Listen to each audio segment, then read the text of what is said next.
Salut à tous, on se retrouve aujourd'hui dans une petite vidéo assez spéciale, hein. C'est une vidéo que vous n'avez pas l'habitude de voir sur ma chaîne.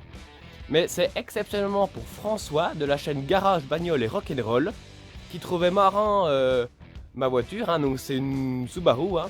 Donc il m'a dit qu'elle était bien marrante, ma petite Subi.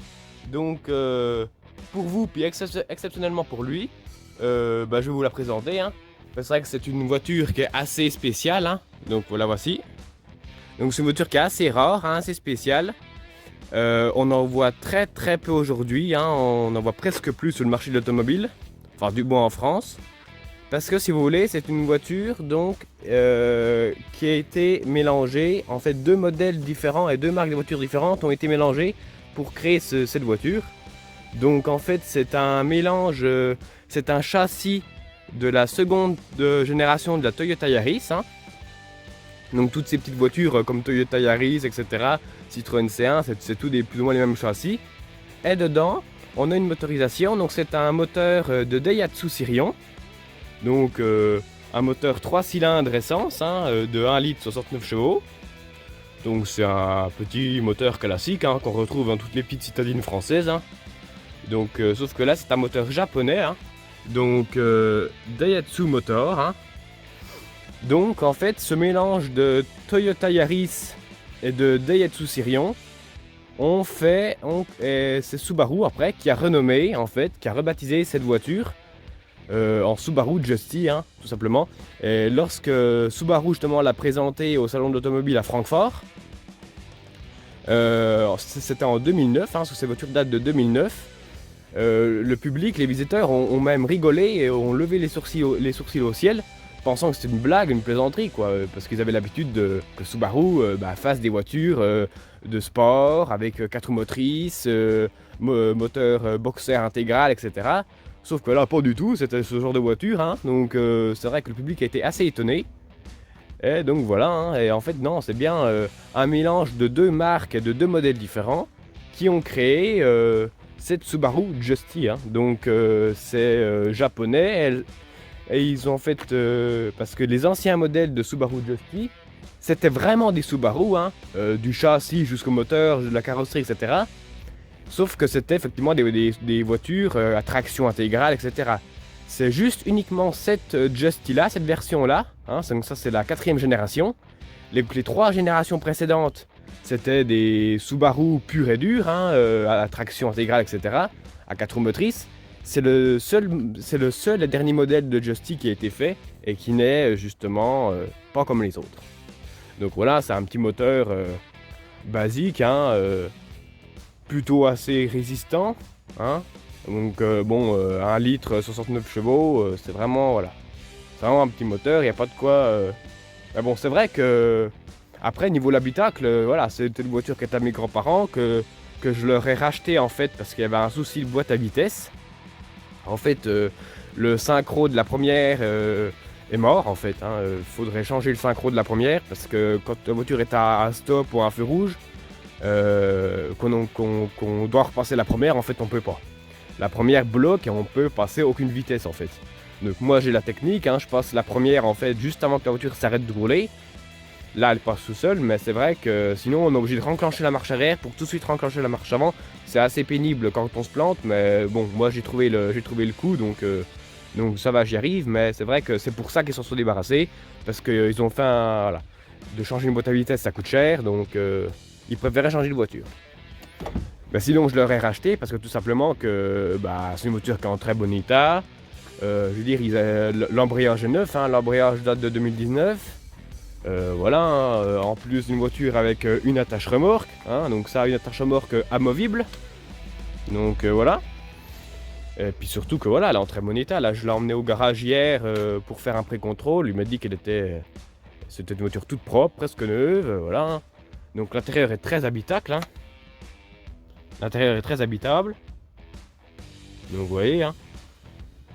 C'est plutôt, c'est soft, c'est simple, mais c'est très habitable, hein. C'est très confortable, hein. Bien plus confortable que les voitures, les petites citadines françaises de maintenant, hein. Là oui, c'est une 5 portes, hein.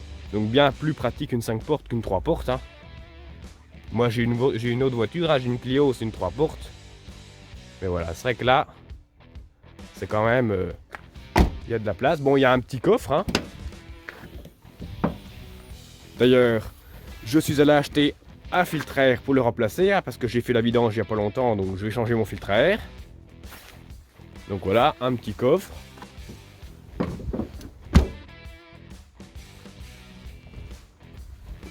C'est vrai que c'est une petite voiture, mais très pratique. Hein. C'est d'ailleurs pour ça que je l'ai repris hein, aussi. Hein. Le côté praticité, je me sers de ma Clio uniquement sur les longs trajets. Hein. Quand je dois faire de l'autoroute, parce que celle-ci j'évite de faire de l'autoroute avec quand même. Hein. Je reste dans le département. Hein. Donc voilà, donc je vais vous tenter de la démarrer et puis on va voir ce que ça donne. Donc alors, tentative de démarrage, je suis bien au point mort.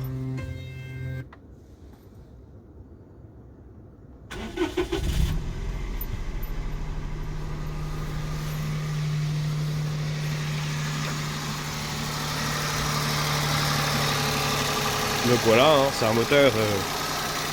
C'est vrai que au niveau du bruit, on a vraiment l'impression que c'est une Subaru. Hein. C'est vrai que c'est un bruit bien spécial. Hein.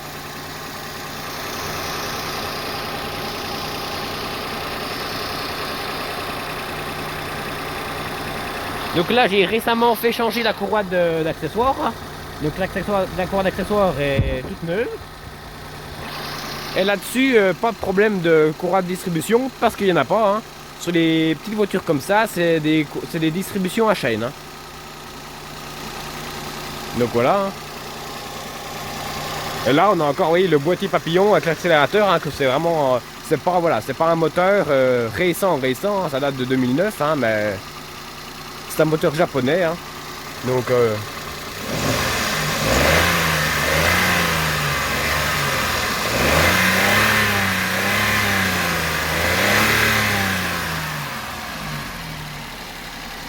voilà. Hein. C'est vrai que c'est encore bien d'avoir l'accélérateur à main encore sous le capot. Donc voilà, je viens de faire la vidange et puis là, j'ai remis à niveau mon liquide de frein. Le liquide de refroidissement est bon aussi. Voilà. Donc voilà pour ceux qui ne connaissaient pas cette petite voiture, hein, donc qui est quand même bien marrante. Et puis effectivement, c'est une voiture très rare sur le marché de l'automobile aujourd'hui. Donc et comme je regarde tes vidéos, François, c'est vrai que je me suis dit, il faut quand même que je lui présente ma petite Subaru. Hein. Donc voilà ce que c'est, maintenant vous savez. Hein. Donc là, voilà. Donc je vous dis à la prochaine. C'est avec plaisir que j'ai fait cette petite présentation de ma petite voiture hein, à François. Hein. Puis à vous aussi, hein, pour ceux qui ne connaissaient pas. Allez, ciao ciao. Et voici mon deuxième véhicule. Hein, donc c'est une Clio 3 de 2006 qui a 130 000 km. Hein.